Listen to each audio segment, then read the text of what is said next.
Endi yashash kerak, tirikchilik. Kemadan hali qolgan qutgan taxtalarni olib o'ziga uy quribdi. Baliq tutib yeyishni boshlabdi.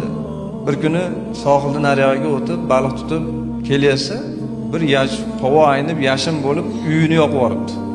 Uzoqdan ko'ribdi, yugurib kelsa, uy kul bo'lib yotibdi. Har kuni Xudoga duo qilar ekan, Parvardigor, mana shu kimsasiz oroldan meni qutqargin. Endi uy yonib ketdi. Yana duo qilib, ey Robbim, meni qutqargin desam, uyimni ham yoqib yubording, deb duolarni qilib o'sha yerda charchab endi uxlab qoldi. Odamlarda ovozi uyg'otibdi. Uyg'onsa odamlar turibdi. Sizlar qayerdan keldilaring dedi. Biz batdan tijoratga shu yerdan doim o'tamiz. Hech kimsasiz orol edi bat. Qarasak tutun chiqyapti. Bir gap bor shekilli deb keldik. Uyini Alloh nimaga yoqib yubordi? Buni qutqarish uchun. Sizga bitta sinov kelgan bo'lsa, siz jahannamdan